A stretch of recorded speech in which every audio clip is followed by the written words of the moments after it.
दोस्तों नमस्कार, स्वागत है आपका फील्ड स्टडी मंत्रा यूट्यूब चैनल पे। यूपी ट्रिपल एस सी की जो भर्तियां हैं जिनका 2024 में डीबी होना है या तुम्हारा फाइनल रिजल्ट आना है, उनके बारे में हम दो भर्तियां इंपॉर्टेंट हैं जिनका डीबी एक टैबिंग होनी है। ठीक है, आपको मालूम है कि वीडियो जो री एग्ज़ाम है आपका रिजल्ट तो आ चुका है 4065 लोगों का। उसके बाद डीबी की प्रोसेस होनी है और डीबी की प्रोसेस जो होगी उसमें थोड़ा सा समय लगेगा क्योंकि 4065 लोग हैं। और उसके बाद जब फिर डाटा फीड वगैरह फीडिंग वगैरह हो जाएगी उसके बाद इसकी सेकंड मेरिट लिस्ट आने की संभावना है। ठीक है, वो आएगी आएगी क्योंकि होता क्या है कि जितने भी लोग कम रह जाते हैं, जैसे फर्स्ट डीबी लिस्ट आई और उसमें डीबी कराया लोगों ने, और उसके बाद डाटा फीडिंग हुई तो पर्टिकुलर किसी कैटेगरी में या सभी कैटेगरियों में वो चीज़ कम रह गई, मतलब रिक्वायर्ड जो छात्र होते हैं उससे कम रह गए छात्र छात्राएं, तो उसके बाद वो लिस्ट निकाली जाती है। क्योंकि हमेशा ध्यान रखना, यूपी ट्रिपल एस सी हो या कोई भी आयोग हो, वो इसलिए करता है ये चीज़ कि वो स्टैंडर्ड फॉलो करता है। ऐसा नहीं है कि आज हमने निकाल दी कल बच्चे जाके कोर्ट में खड़े हो जाएं, और ये मैंने पहले भी बताया था। इसीलिए second merit list, third merit list निकालनी पड़ती है आयोग को। तो ये आप निश्चिंत रहिए कि जब आपका डीबी होगा तो आपको डीबी की जो डाटा फीडिंग के बाद आपको सेकंड मेरिट लिस्ट दिखाई देगी। ठीक है, और उस दिन ऐसा कोई कुछ मैंने बोला नहीं था कि जितनी नाराज़गी की बात होगी, और मैंने ये बोला था कि अभी फ़िलहाल में इसकी कोई भी हलचल नहीं है जो सेकंड लिस्ट की है। बाद में चल के ये सेकंड लिस्ट आएगी, लेकिन पता नहीं क्यों आप लोग सब फायर हो गए एकदम से कि नहीं अभी आएगी। अभी आएगी अगर मैं झूठ बोल दूँ तो उससे कोई बेनिफिट नहीं है। हाँ, आएगी ज़रूर आपकी सेकंड मेरिट लिस्ट, लेकिन आएगी डीबी के बाद, तो आपको डीबी का वेट करना पड़ेगा। दूसरा, जूनियर असिस्टेंट 1262 जो पोस्ट हैं उसका टाइपिंग कब होगी।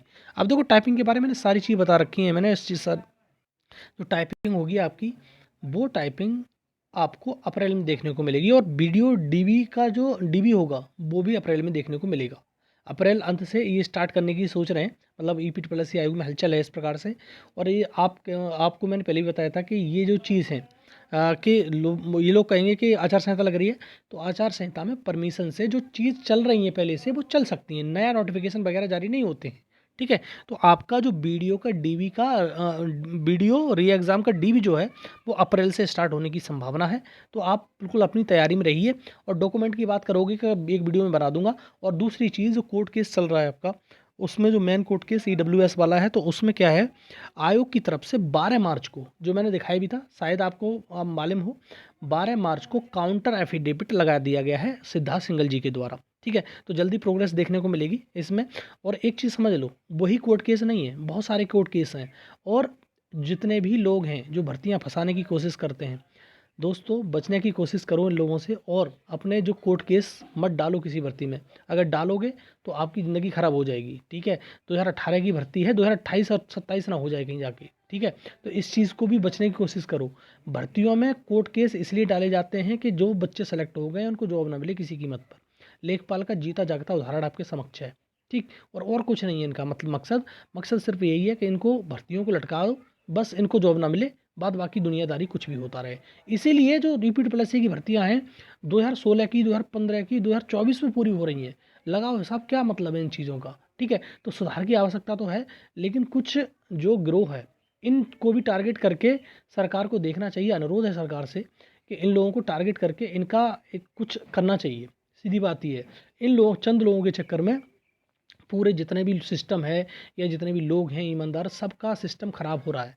बेचारे पिच रहे हैं इसके चक्कर में, बार बार यही चीज़ होती है, फिर धरना प्रदर्शन करते रहो। एक छात्र का काम धरना प्रदर्शन और कोर्ट कोर्ट नहीं खेलना होता है। एक छात्र का काम है पढ़ना और नौकरी लेना। तो ये सरकार देखे और तुम्हारा आयोग देखे कि इस चीज़ को कैसे टैकल करना है। भाई टैकल तो करना पड़ेगा आपको। सरकार इस चीज़ को बड़ी अच्छी तरह से जान ले कि आपको ही टैकल करना पड़ेगा ये, कि बार बार लोग आते हैं, तुम्हारे कोर्ट केस कर देते हैं, 10-10 12 12 साल हो जाती है भर्ती को, फिर मतलब क्या रह जाता है भर्ती का। मिल भी जाए जॉब तो उसका मतलब कुछ नहीं है। ठीक है, तो आपको ये चीज़ देखनी पड़ेगी, सरकार को ये चीज़ देखे कि ये ऐसे कौन लोग हैं जो बार बार इस ग्रोह बना के इन लोगों को गुमराह करते हैं। ठीक, और आप लोगों की भी सोचो, अगर आप कोर्ट केस डालोगे तो यूपी ट्रिपल एस सी की भर्ती पूरी नहीं करा पाओगे। ध्यान रखना इस चीज़ को। दूसरा, जूनियर असिस्टेंट 1262 की पोस्ट की जो टाइपिंग होनी है वो आपकी इलाहाबाद में होती है, सॉरी लखनऊ में होती है। मैं कई बार बता चुका हूँ, अलीगंज, ITI अलीगंज लखनऊ में होती है। और एसर का कीबोर्ड मिलता है, और आपका जो बैक स्पेस होता है थोड़ा सा बड़ा होता है। मैंने सारी चीज़ें आपको बता रखी हैं, तो वहीं पर आपकी टाइपिंग होगी। और दोनों वीडियो री एग्ज़ाम का DB और तुम्हारा जूनियर असिस्टेंट 1262 पोस्ट की टाइपिंग अप्रैल में ही शुरू होंगे और तुम्हारी हो सकता है लास्ट में शुरू हो जाए और मई में ख़त्म हो जाए। ठीक है, उसके बाद वीडियो डीबी में तो डाटा फीडिंग हो जाएगी और उसके बाद सेकंड मेरिट लिस्ट आ जाएगी। इसका तो फाइनली है। ठीक है, अब जूनियर असिस्टेंट 1262 का टाइपिंग होगी, इसका तो फाइनल रिजल्ट आएगा। ठीक, फाइनल क्यों आएगा, उसके बाद डीबी होगा, उसके बाद फाइनल रिजल्ट आएगा। ठीक है, तो ये रहा वीडियो साथियों। अगर इन्फॉर्मेशन कुछ भी अच्छी लगती है तो लाइक शेयर कर दिया करो, चैनल जरूर सब्सक्राइब करके रख लो। ठीक है साथियों, धन्यवाद।